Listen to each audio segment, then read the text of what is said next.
Hey wonderful humans, and welcome back to The Art of Chronically.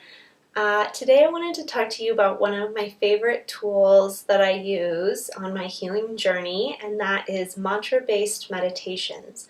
So I believe in and love the concept of meditation as a whole for anyone who's on a healing journey, but I have found that I personally tend to really be drawn to and gravitate towards mantra meditations specifically.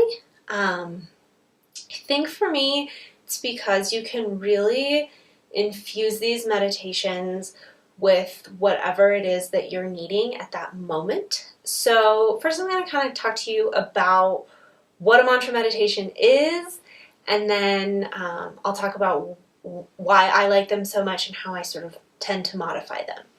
So basically, and forgive me, I have some notes because I'm having some fibro fog today, so instead of stumbling over my words like way too much, I decided to just have compassion for myself and use some notes.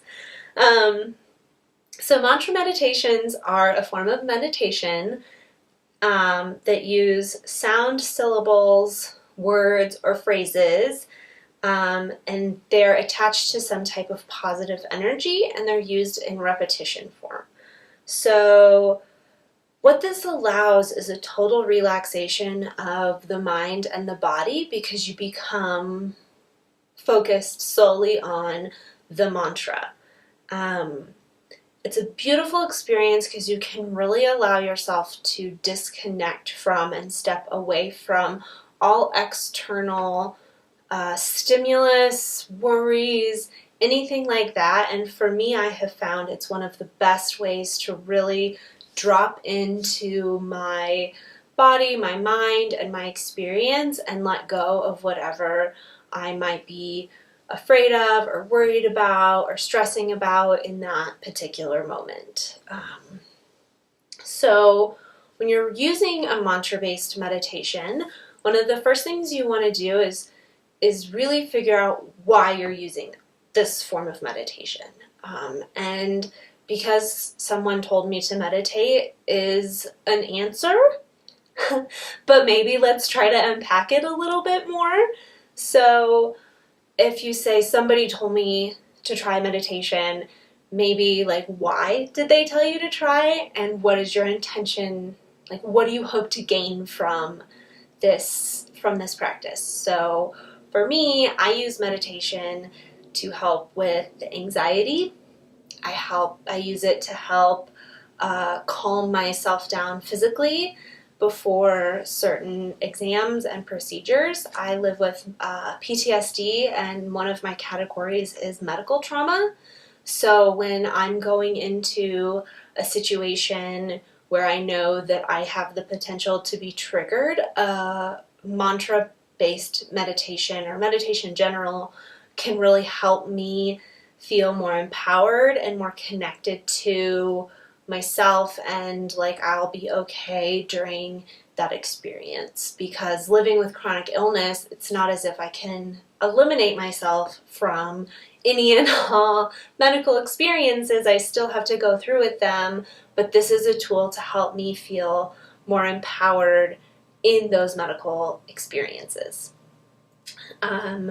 So in general, meditation has been scientifically studied a lot and has been shown to have an abundance of benefits ranging from, lowering your blood pressure and your heart rate, helping with aging. It's been known to help with chronic pain. It's definitely shown in a lot of trials and studies to help with anxiety and depression. And it's just a really good tool to help you feel empowered and in control of your healing journey and your process. So it just creates, for me and for everyone I know who meditates regularly, it helps create that sense of relaxation and well-being that we are seeking. And it can be really hard to start. I know for me personally, because of my anxiety and my PTS, I have a really hard time turning my brain off, for one, and also feeling safe enough to like close my eyes and be just with myself and with my body. So some other meditation techniques where they're like, just observe the body, I like freak out, and they actually can induce panic in me because I'm like, I don't want to observe my body. That's the last thing I want to do. Oh my God, I'm just noticing everything that hurts, and then I like spin out.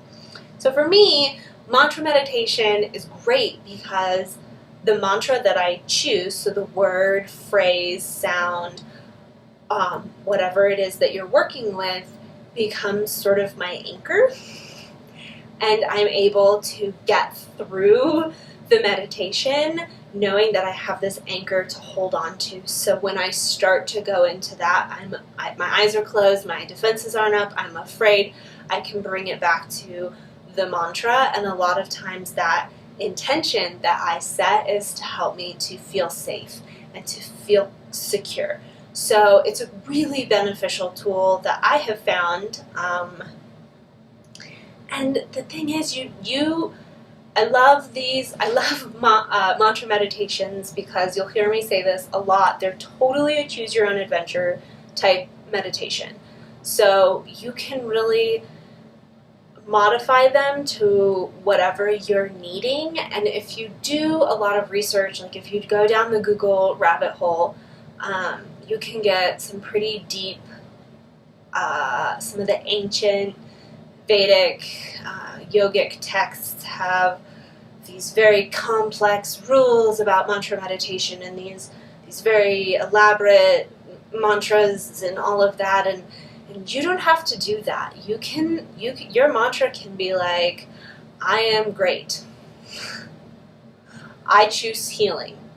I choose forgiveness. Like that can be your mantra. There's no rule as to what you're allowed to tell yourself. But I would like to say that it needs to be positive because that's kind of what we're doing here. So let's stick to positive mantras, not like, I am a worthless human. I am a worthless human. Like that's not a beneficial mantra. Maybe if you were like, I am of value. I am of value. That would work better. So when you choose a mantra, you can choose something that really works for you and that speaks to what you need in that moment, which I love about mantra meditations. And the other thing that I love is that before each meditation practice, you can sit down and set an intention. And what I mean by this is you dedicate your meditation to someone or something. So generally it's great to use the same mantra for, if you're trying to build a like regular meditation practice, it's good to use the same mantra for like a week or a month or a certain amount of time, so you can really start to infuse it into your mind and your body and your reality. But with that, you can sit down every time you sit to meditate. You can sit with a different intention. Even if you're repeating the same words, you can sit with a different intention. So maybe if your mantra is, I am enough. Okay, that's your mantra. Maybe one day you sit down and you want to dedicate it to your partner because you've been feeling really bad about yourself because, you know, maybe you've put on weight or you've lost weight or your skin doesn't look great or you haven't been getting dressed or you haven't been able to help around the house or you're struggling with intimacy problems because of your pain. I mean, I could go on for a million reasons. I can list that, whatever. That's not the point. So say you're having struggles with your partner. If your meditation is, I am enough, and that's what you're infusing into yourself for that month or that week, you can dedicate that day's practice to your relationship or to that partner. And you can sit down and before you start to meditate, you can say, I am dedicating this practice to the belief that I am enough for this person, that I am worthy of love.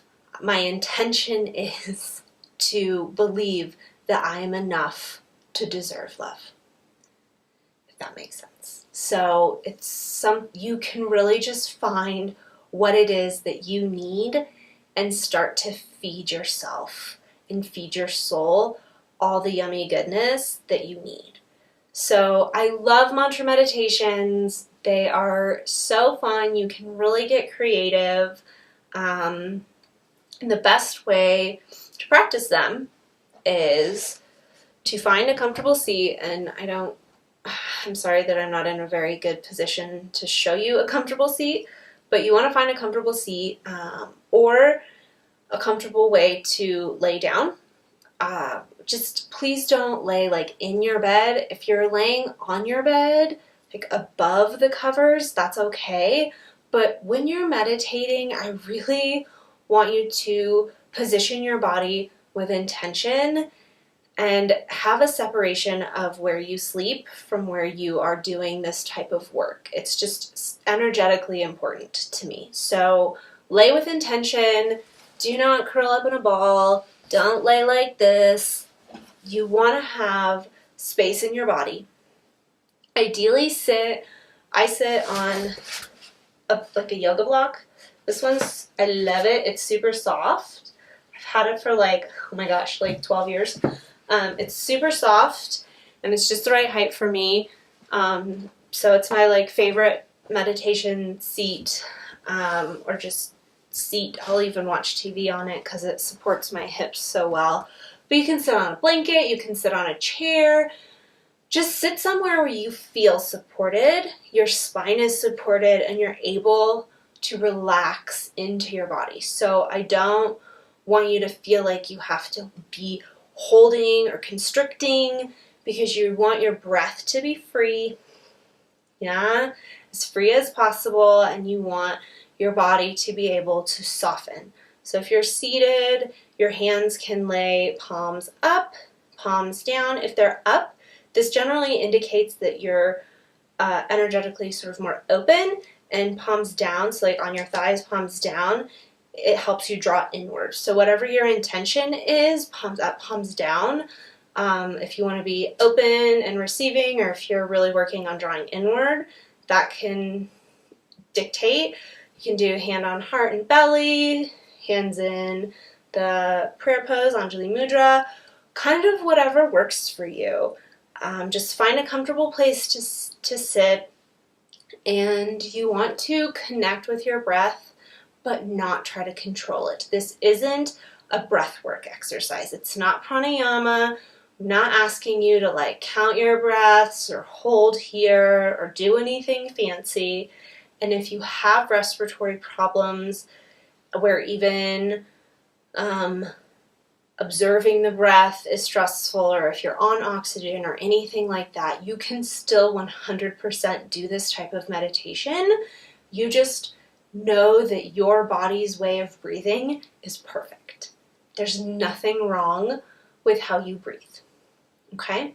So if you can, try to connect with your breath, let it slow down and be soft, and really expand the rib cage and the belly and feel your whole body breathing.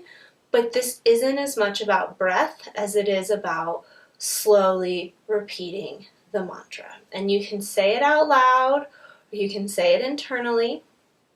So if your mantra for the week is I am enough, I can come into my meditation position, and I generally like to do hand on heart, hand on belly. It just helps me feel like connected. Or if I'm feeling really sad, I'll do both hands on my heart.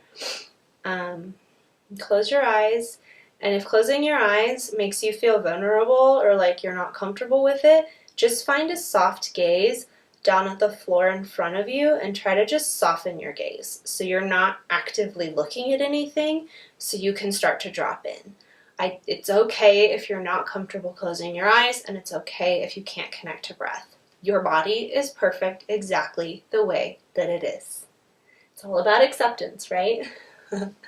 So, for me, in my body, in the version it is today, I like to close my eyes because I get crazy distracted and bring my one hand to the belly, one to the heart, and I'll just start to drop into my breath.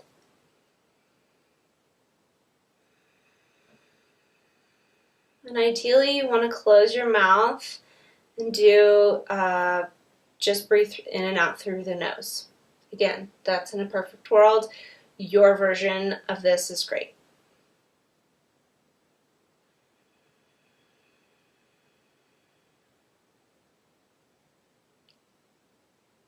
I am enough. I am enough. I am enough. I am enough. Okay, you can connect it with your breath. Inhale, I am. Exhale, enough. You can inhale, I am enough. Exhale, I am enough. Again, it's totally the choose your own adventure style. If you don't want to say that mantra, don't say that mantra. You can find a bunch listed online, or you can come up with your own. I'd love to hear what your favorite mantras are in the comments below. So I hope this video helped you get a little bit more information as to what a mantra-based meditation is. And I'm excited. I will be sharing with you guys some of my favorite mantra meditations coming up. So stay tuned for those. And if you like what I'm doing, please comment or subscribe. Let me know. And either way, thank you so much for taking the time to sit with me today. I wish you a beautiful rest of your day. Thank you so much.